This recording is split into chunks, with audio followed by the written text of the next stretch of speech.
Bonjour. Cessez d'avoir honte. De quoi a-t-on honte? De n'avoir pas vu, de n'avoir pas été assez fort pour y mettre fin, d'avoir été manipulé, d'aimer encore, de se sentir bien au-delà du ridicule, rien, stupide, nié.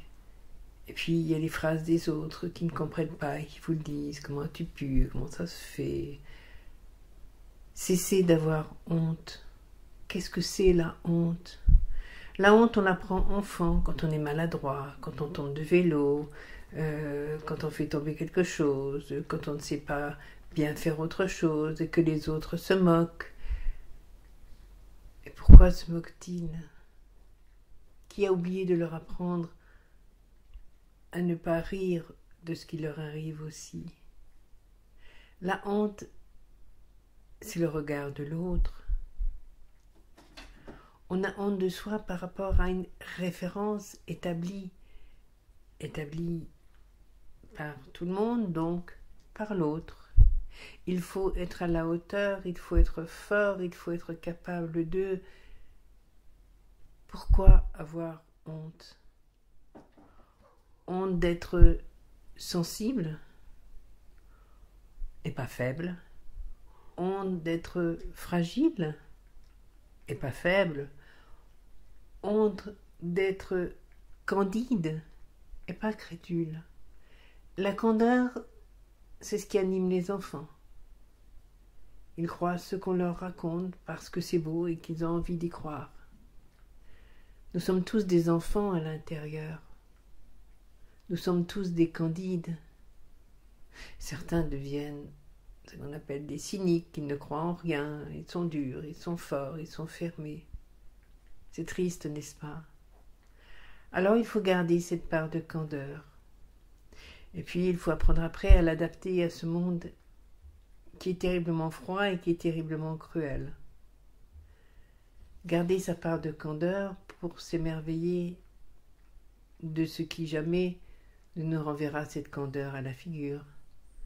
S'émerveiller devant la nature, s'émerveiller devant les capacités d'un enfant à s'éveiller, à acquérir des possibilités, s'émerveiller devant notre propre capacité à faire des choses dont on ne se pensait pas capable, bien sûr.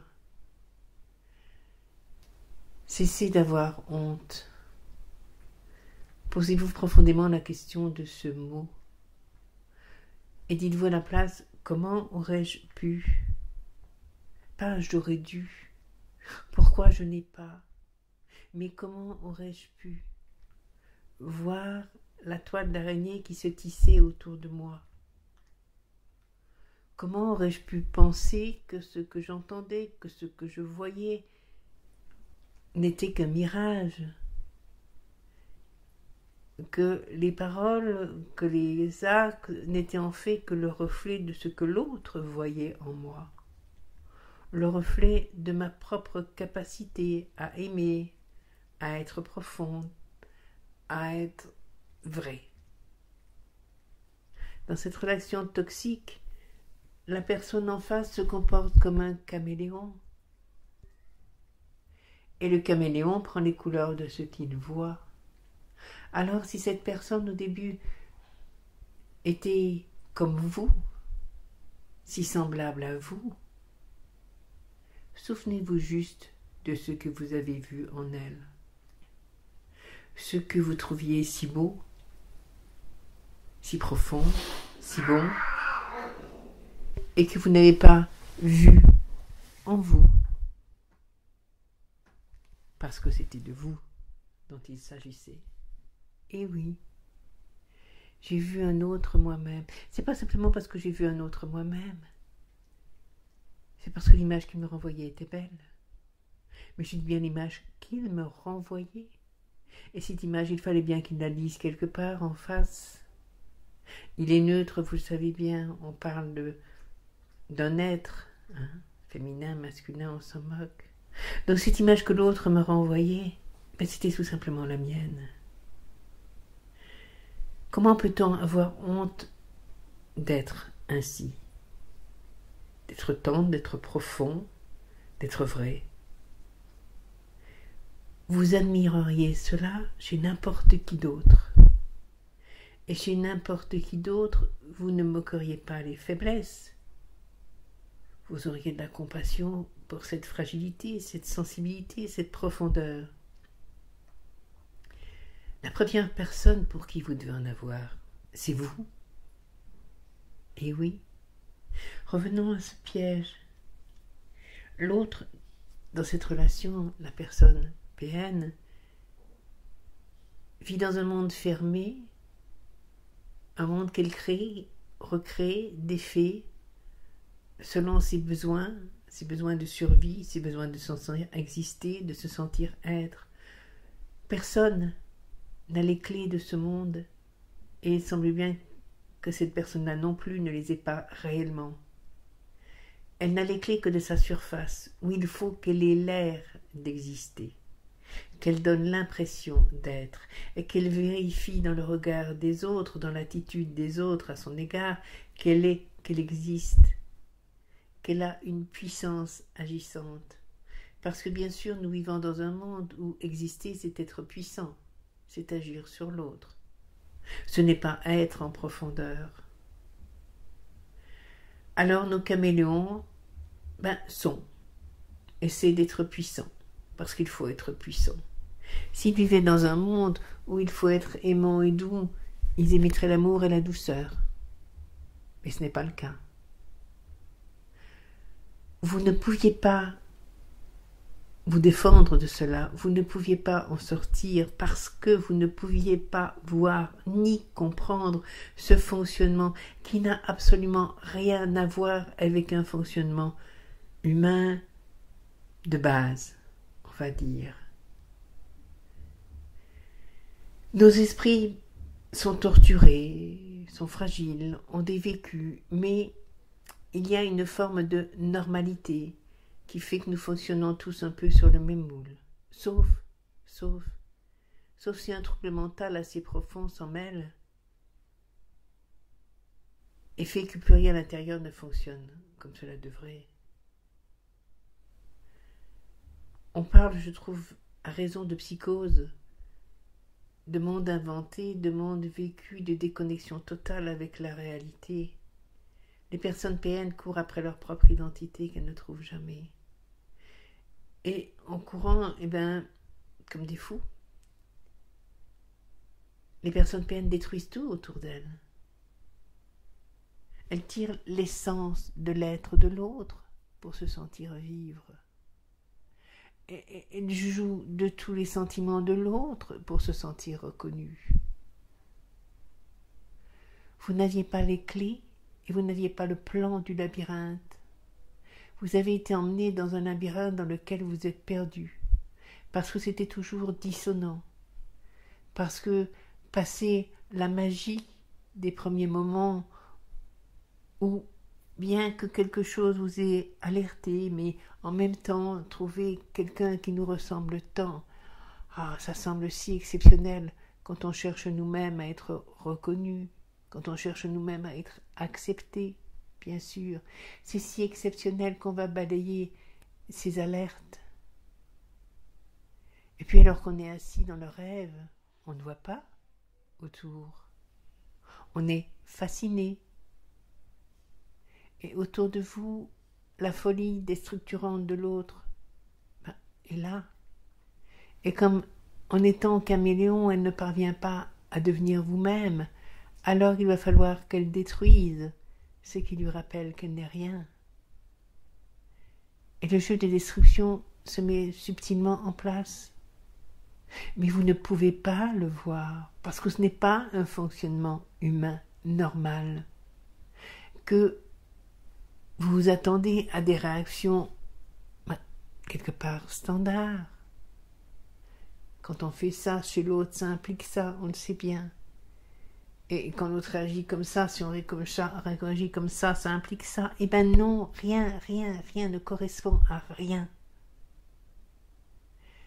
Pas de repère. Ça veut dire être perdu. Comment peut-on avoir honte d'être perdu parce que il n'y a aucun repère, parce que tout contribue à vous faire perdre ce repère, la raison. Et tout est fait pour que vous n'ayez pas de repère, parce que vous ne devez pas voir ce vide intérieur qui habite l'autre. Alors ça va être un bombardement de contradictions, ça va être un bombardement de semblants d'émotions différentes, ça va être un bombardement d'injonctions auxquelles vous ne comprenez rien, parce que c'est blanc, parce que c'est noir, parce que c'est gris, parce que c'est tout en même temps et à la suite. Mais imaginez simplement que vous êtes en train de travailler dans la cuisine d'un grand restaurant. Et puis on lui dit, allez hop, bon, bah alors là, tu fais les entrées, bon, bah, et puis hop, tu commences là. Bon, bah alors qu'est-ce que tu fais là? Non, mais tu vas faire la vaisselle, tu te dépêches et vous partez à la vaisselle. Non, mais là, tu crois que le poisson il va cuire tout seul et vous repartez. Au bout de combien de temps vous devenez fou, comme on dit? C'est exactement la même chose. Mais il s'agit de votre relation, de votre interaction avec quelqu'un d'autre. Alors quand vous vous en rendez compte, vous êtes déjà tellement épuisé par toutes ces injonctions, ces droites, ces gauches, ces noirs, ces blancs. Vous avez déjà perdu vos forces, vous êtes en souffrance et écorché parce que ça a tapé dans le plus sensible de vous-même, dans vos doutes sur vous-même, parce que vous doutiez de vous, parce que vous ne croyiez pas en votre valeur, parce que vous ne pensiez pas être assez aimable pour être aimé. Vous en sortez parce que notre instinct de survie, notre instinct de survie nous protège et qu'à un moment, on arrive aux portes de la folie, voire du suicide. Mais le suicide, c'est pour échapper à cette folie, à cette souffrance intolérable, à cette tête qui va exploser, à ce je n'en peux plus. Et là, on parvient à en sortir, complètement détruit, complètement déstructuré. On a la sensation, et elle est profonde, de n'être plus rien, laminé. Et pourtant, il reste quelque chose. Il reste nous tout au fond, qui en sommes sortis, difficilement, parce que le bourreau ne lâche pas forcément facilement la proie, ou parce que le bourreau s'est enfui, poup, et on n'a pas compris pourquoi. Et bien quand il s'enfuit, le bourreau fuit, le bourreau a peur. Peur que nous découvrions son secret, peur que nous prenions le pouvoir, le contrôle sur sa personne, ce contrôle qu'il ne parvient plus à avoir sur nous, parce que quand on fait trop souffrir quelqu'un, on perd même le contrôle de cette personne. La souffrance vous enfonce dans un monde qui n'appartient qu'à vous, et sur lequel l'autre n'a même plus de pouvoir, ce même plus terrible, horrible, mais qui est salvateur. C'est ce qui vous sauve. Alors, de quoi peut-on avoir honte? De rien. Et il faut mettre ce sentiment de honte de côté, parce qu'il n'a aucun sens. Vous avez survécu, vous êtes toujours là. Et ce n'est pas avoir honte qu'il faut, c'est vous réparer, prendre soin de vous, apprendre à vous aimer, apprendre à croire en vous, accepter que vous avez une valeur, accepter que comme tout un chacun, vous pouvez être fier de vous, accepter d'être, avoir la même valeur que tout le monde, parce que tout le monde a la même valeur, ni inférieure, ni supérieure. C'est la manière dont on l'exprime qui compte. Vous êtes survivant d'un cataclysme qui a bien failli vous emporter. Vous êtes naufragé et échoué sur le bord de la plage de l'île, là où il ne reste que des morceaux brisés du navire qui vous a amené là. Mais vous êtes vivant. Et vous allez tout reconstruire de vous-même, et tout reconstruire bien plus fort, parce que pour se reconstruire, il faut se découvrir. Il n'y a pas de place pour la honte. il y a la place pour l'exploration de vous-même, pour la découverte de vous-même, pour apprendre à vous donner la première place, cette place que vous auriez toujours dû avoir et qu'il est indispensable d'avoir pour pouvoir découvrir la plénitude d'être, être plein de soi, et donc le bonheur d'être. Ce mot étrange, ce mot auquel vous ne croyez peut-être pas encore, mais qui naît du fait qu'on est bien avec soi. Les gens qui sont bien avec eux-mêmes sont des gens heureux.